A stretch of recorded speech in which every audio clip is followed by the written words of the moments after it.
Earthing. What is earthing?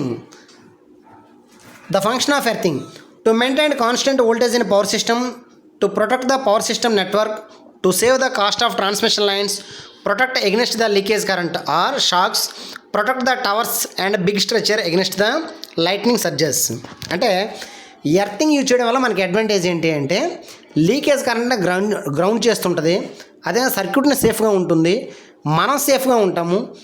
Big structures, పెద్ద పెద్ద structures అయ్యేటప్పుడు మనకి అంటే ట్రాన్స్మిషన్ లైన్స్ ఉండేటప్పుడు పైన ఎప్పుడైనా మనకి లైట్నింగ్ స్టోమ్స్ అంటే పిడుగులు పడేటప్పుడు హై కరెంట్ అనేది మన ట్రాన్స్మిషన్ లైన్స్లో పాస్ అవ్వకుండా వాటిని గ్రౌండ్ చేస్తుంటుంది మనకి. అంటే హై కరెంట్ గ్రౌండ్ చేయడము, అదేవిధంగా లీకేజ్ కరెంట్ గ్రౌండ్ చేయడము, అదేవిధంగా మనకి స్ట్రక్చర్ని అంటే నెట్వర్క్స్ని లేదా సిస్టమ్స్ని సేఫ్ చేయడమే మన ఎర్తింగ్ యొక్క మెయిన్ ఫంక్షన్ మనకి. మరి ఈ ఎర్తింగ్ యూజ్ చేయడం వల్ల మనకి మెయిన్ అడ్వాంటేజ్ ఏంటి అంటే కాన్స్టెంట్ వోల్టేజ్ని మనం మెయింటైన్ చేయొచ్చు. ఎందుకంటే పవర్ సిస్టమ్స్లో మనం అబ్నార్మల్ కండిషన్స్లో మనకి అంటే వర్షం పడేటప్పుడు పిడుగులు పడేటప్పుడు కరెంట్ అనేది హెవీ కరెంట్ పాస్ అయిందనుకోండి, సిస్టమ్ మొత్తం డిస్టర్బ్ అయిపోతుంది మనకి. అలా సిస్టమ్ డిస్టర్బ్ అవ్వకుండా ఉండాలి అంటే మనకి అక్కడ కాన్స్టెంట్ వోల్టేజ్ ఉండాలి. అలాంటి అప్లికేషన్లో మనకి ఈ ఎర్తింగ్ అనేది అవసరం మనకి. నెక్స్ట్ అదేవిధంగా మన ఫ్రిడ్జ్ కానీ టీవీ కానీ లేదా మన ఐరన్ బాక్స్ కానీ లీకేజ్ కరెంట్ అనేది మనకి గ్రౌండ్ చేయాలి. ఇఫ్ ఇన్ కేస్ గ్రౌండ్ అవ్వలేదనుకోండి, సడన్గా మనం పట్టుకున్న ఇంట్లో పిల్లలు పట్టుకున్న మన బాడీ గుండా కరెంట్ పాస్ అయ్యి మనకి షాక్ అయ్యే అవకాశం ఉంటుంది మనకి. అందుకే మనం ఏంటంటే లీకేజ్ కరెంట్ని గ్రౌండ్ చేయడానికి ఎర్తింగ్ అనేది మనకి మెయిన్ రోల్ మనకి. మరి మన ఇంట్లో ఎర్తింగ్ యూజ్ చేయాలి అంటే ఎర్తింగ్ చేయాలంటే ప్రాసెస్ ఏంటి అంటే ఫస్ట్ మనం ఎర్త్ పిట్ అంటే భూమిలో ఒక చిన్న గోతిని తవ్వుకోవాలి. అది ఎంత గోతిని తవ్వాలంటే మినిమం 5 feet, ఒక 5 అడుగులు గోతిని తవ్వాలి. What is the material? అందులో ఏ మెటీరియల్స్ యూజ్ చేయాలి అంటే చార్కోల్, సాల్ట్. చార్కోల్ అంటే మన వంట చెరకు కర్రల నుంచి వచ్చే బొగ్గు, దాన్నే చార్కోల్ అంటాం. సాల్ట్ అంటే మన గడ్డ ఉప్పు. Materials used in earth pitting are salt and charcoal. Salt and charcoal used in earth pit is to create the high conductance, means low resistance in the earth pit. మరి మనం salt charcoal use చేయడం వల్ల మనకి advantage ఏంటి అంటే earth యొక్క conductance పెరుగుద్ది. Conductance is nothing but allow చేసే ప్రాపర్టీ, ఫ్లో ఆఫ్ ఎలక్ట్రాన్స్ని అలౌ చేసే ప్రాపర్టీ. అంటే లీకేజ్ కరెంట్ అనేది ఈజీగా గ్రౌండ్ అయిపోతుంటుంది మనకి. అంటే లో రిలక్టెన్స్ అంటే అపోజ్ చేసే ప్రాపర్టీ తక్కువ ఉంటుంది. ఫర్ ఎగ్జాంపుల్ అపోజ్ చేసింది అనుకోండి, కరెంట్ పాస్ అవ్వదు, అప్పుడు లీకేజ్ కరెంట్ మన బాడీ గుండా పాస్ అయిపోతుంటుంది, అంటే మనకు షాక్ వస్తుంది. సో ఎప్పుడు కూడా ఎర్త్ పిట్ అనేది బాగా తడిగా ఉండాలి, పొడిగా ఉండకూడదు. పొడిగా ఉంటే ఎలక్ట్రాన్స్ అనేవి భూమి లోపలికి పాస్ అవ్వవు. Next depth of earth pit 5 feet. Earth wire and earth pipe are made up of galvanised iron. అంటే యాక్చువల్గా ఐరన్, గాల్వనైజ్డ్ ఐరన్ అంటే మీనింగ్ ఏంటంటే ఐరన్ని జింక్ కోటింగ్ వేస్తాం మనం, దాన్ని మనం గాల్వనైజ్డ్ ఐరన్ అంటాం. జింక్ కోటింగ్ అంటే జింక్ కోటింగ్ ఎందుకు వేస్తామంటే ఐరన్ భూమిలో ఉండేటప్పుడు ఆక్సిడైజేషన్ అయ్యి తుప్పు పడుతుంటుంది మనకి. ఆ డీఆక్సిడైజేషన్ అంటే తుప్పు పట్టకుండా ఉండడానికి మనకి జింక్ కోటింగ్ వేస్తుంటాం, దాన్ని మనం గాల్వనైజ్డ్ ఐరన్ అంటాం. The size of earth wire is 16 SWG. SWG అంటే స్టాండర్డ్ వైర్ గేజ్. SWG అంటే స్టాండర్డ్ వైర్ గేజ్. అది ఏ కలర్లో ఉంటుంది? జనరల్గా ఎర్త్ వైర్ అంటే గ్రీన్ కలర్ అనేది మనం యూజ్ చేస్తుంటాం మనం. If SWG is increase then the size of the wire is reduced. మనకు తెలుసు కదా, SWG పెరిగే కొద్దీ సైజ్ అనేది తగ్గిపోతుంటుంది. ఇప్పుడు మన ఫ్యాన్ వైండింగ్స్ ఇవి 36, 38 అలా ఉంటాయి. అంటే బాగా సన్నగా ఉన్నాయనుకోండి అప్ టు 48 SWG వరకు ఉంటాయి. అదే 1, 0 అంటే ఇంకా మనకు అవి బాగా లావుగా ఉంటాయని మీనింగ్ మనకి. Types of earthing and applications. Pipe earthing ఇప్పుడు మన ఇంట్లో ఉంది. మన ఇంట్లో ఏం చేస్తుంటాం, ఒక చిన్న గోతిని తవ్వి అందులో చార్కోల్ సాల్ట్ లేయర్లా వేసి ఒక పైప్ని అందులో పెట్టి మన ఎర్త్ వైర్ తీసుకెళ్ళి దానికి మనం కనెక్ట్ చేస్తుంటాం. దాన్ని మనం పైప్ ఎర్తింగ్ అని అంటాం మనం. అంటే మన రెసిడెన్షియల్ అప్లికేషన్స్, లో వోల్టేజ్ అప్లికేషన్స్లో మనకి పైప్ ఎర్తింగ్ అనేది యూజ్ చేస్తుంటాం మనం. నెక్స్ట్ మనకి plate earthing. What is plate earthing? In place of pipe ప్లేస్లో ప్లేట్ పెట్టామనుకోండి, దాన్ని మనం ప్లేట్ ఎర్తింగ్ అని అంటాం మనం. మరి ప్లేట్ ఎర్తింగ్ అంటే ఏంటి? ఇప్పుడు మన డిస్ట్రిబ్యూషన్ ట్రాన్స్ఫార్మర్స్ కానీ, వీధుల్లో ఉన్న ట్రాన్స్ఫార్మర్స్ కానీ, లేదా power stations, sub stations, industries, వీటన్నింటిలో కూడా మనకి ఏంటంటే ఎక్కువగా ప్లేట్ ఎర్తింగ్ అనేది యూజ్ చేస్తుంటాం.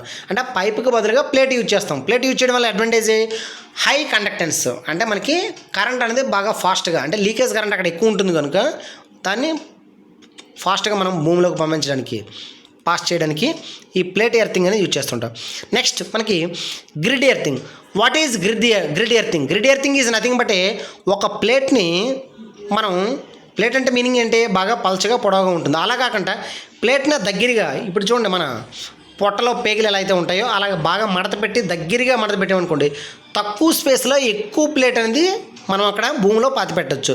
దాన్ని మనం గ్రిడ్ ఎర్తింగ్ అని అంటాం. ఎందుకంటే గ్రిడ్ ఎర్తింగ్లో మనకి పెద్ద పెద్ద ప్లేట్లు యూజ్ చేయాలి. అంత పెద్ద ప్లేట్లు యూజ్ చేయడానికి అక్కడ ప్లేస్ సరిపోదు. సో గ్రిడ్ ఎర్తింగ్ అనేది యూజ్ చేస్తుంటాం మనం. అంటే ఒకే ప్లేట్ని నెంబర్ ఆఫ్ పీసుల కింద మనం వాటిని బెండ్ చేస్తాం. అంటే ఇప్పుడు మన రిఫ్రిజిరేటర్, మన ఫ్రిడ్జ్ వెనకాల పైపులు ఎలా అయితే మనకి దగ్గర బెండ్ అయి ఉంటాయో అలా దగ్గర ప్లేట్ని బెండ్ చేస్తుంటాం. దాన్ని మనం గ్రిడ్ ఎర్తింగ్ అని అంటాం మనం. Next lightning arresters are made up of copper material. Lightning arrester అంటే ఏంటి, మన బిల్డింగ్ మీద లైట్నింగ్ అరెస్టర్స్ పెట్టుకుంటాం కదా. ఎప్పుడైనా మనకి సడన్గా మన బిల్డింగ్ మీద పిడుగు పడింది అనుకోండి, అలాంటప్పుడు ఆ లైట్నింగ్ స్ట్రోక్స్లో ఉన్న హై కరెంట్ అనేది గ్రౌండ్ చేయడానికి మనం ఈ లైట్నింగ్ అరెస్టర్స్, అంటే టవర్స్ మీద కానీ పెద్ద పెద్ద టవర్స్ వీటన్నిటి మీద కూడా మనకి లైట్నింగ్ అరెస్టర్స్ అనేది ప్రాబ్లం. ఈ లైట్నింగ్ అరెస్టర్స్ మనం ఏం చేస్తుంటాయంటే, ఇది ప్యూర్ కాపర్తో తయారు చేస్తాం. ఇవి ఎప్పుడైనా మనకి స్ట్రోక్స్, అంటే మనకి లైట్నింగ్ స్ట్రోక్స్ పిడికిలు పడేటప్పుడు దాంట్లో ఉన్న కరెంట్ని డైరెక్ట్గా గ్రౌండ్ చేయడమే వీటి యొక్క main function. Earth resistance is measured by megger. Earth యొక్క రెసిస్టెన్స్ని మనం మెగ్గర్తో మెజర్ చేస్తుంటాం. Megger is nothing but mega ohm meter. Mega ohms అంటే బాగా ఎక్కువ, ఒకేసారి మనకి ఎక్కువ ఉంటాయి. 10⁶ టైమ్స్ కానీ ఉందనుకోండి, దాన్ని మనం మెగా అని అంటాం. Next the wire which is running on the top of the tower is earth wire. మనం టవర్లో చూస్తుంటాం, పెద్ద పెద్ద టవర్లు ఉంటాయి, కింద 3 వైర్లు ఉంటాయి, టాప్ను ఒక సన్నటి వైర్ వెళ్తుంటుంది, అదే మనకి ఎర్త్ వైర్. నెక్స్ట్ మనకి మల్టీమీటర్ను మనం ఏవిఓ మీటర్ అని కూడా అంటాం మనం. ఎందుకు, దాని పేరే మల్టీ అంటే అటు మల్టీ వర్కర్ అంటాం. మల్టీ వర్కర్ అంటే మీనింగ్ ఏంటి, 2 లేదా అంతకంటే ఎక్కువ పనులు ఎవరైతే చేయగలుగుతారో వాళ్ళనే మనం మల్టీ వర్కర్స్ అని అంటాం. ఇక్కడ కూడా మల్టీమీటర్స్ అంటే 2 లేదా అంతకంటే ఎక్కువ పనులు కానీ చేయగలిగే మీటర్ని మనం మల్టీమీటర్ అని అంటాం. అంటే ఏవిఓ మీటర్ అని అంటాం. అంటే కరెంటు, వోల్టేజ్, రెసిస్టెన్స్ 3 కొలవగలదు కనుక దాన్ని మనం ఏవిఓ మీటర్ అని అంటాం. అంటే it is used for measuring or checking both AC and DC. ఇది ఏసీ డీసీ రెండింటిలోనే ఆపరేట్ అవుద్ది multimeter. It measure voltage, current, resistance, frequency, power. అంటే voltage, current, resistance, frequency, power అన్నీ మెజర్ చేయగలదు, కానీ కెపాసిటెన్స్ని మెజర్ చేయలేదు. Multimeter cannot measure. మల్టీమీటర్ దేన్ని మెజర్ చేయలేదు అంటే మనకి కెపాసిటెన్స్ని మెజర్ చేయలేదు. Next megger. What is megger? Megger means mega ohm metre.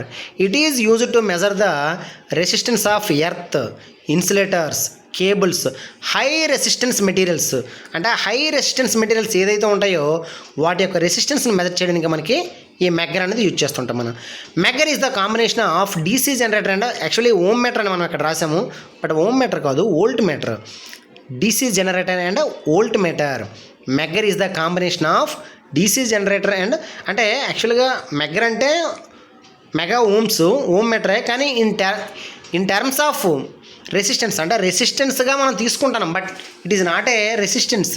అక్కడ మనం జనరేట్ చేసేది వోల్టేజ్ కనుక వోల్ట్ మీటర్ అది. డీసీ జనరేటర్ అంటే volt meter. మెగ్గర్ rotate by hand for produce DC supply with minimum 160 RPM. మన మెగ్గర్ని మనం బై హ్యాండ్ రొటేట్ చేయాలి. అది ఎంత రొటేట్ చేయాలంటే మినిమం 160 RPMతో రొటేట్ చేయాలి. మినిమం 160 RPMతో రొటేట్ చేయాలి మన మెగ్గర్ని. It has non uniform scale. Non uniform scale అంటే మీనింగ్ ఏంటి, యూనిఫామ్ అంటే ఒకే రకంగా 1, 2, 3, 4 అన్నీ ఈక్వల్గా ఉంటే దాన్ని యూనిఫామ్ స్కేల్ అంటాం. నాన్ యూనిఫామ్ స్కేల్ అంటే అంటే అన్ఈక్వల్గా ఉన్నాయి, దాన్ని మనం నాన్ యూనిఫామ్ స్కేల్ అని అంటాం మనం. నెక్స్ట్ క్రాంప్డ్ స్కేల్ అంటాం. క్రాంప్డ్ స్కేల్ అన్నా నాన్ యూనిఫామ్ స్కేల్ అన్నా same meaning. Next it is moving coil type measuring instrument. చూడండి, మూవింగ్ ఐరన్ అయితే బోత్ ఏసీ అండ్ డీసీలో వర్క్ చేస్తుంది.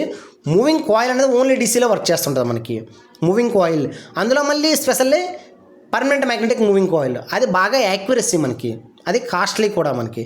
ఇక్కడ మాత్రం జస్ట్ మనకి moving coil instrument. మెగ్గర్ is a moving coil instrument.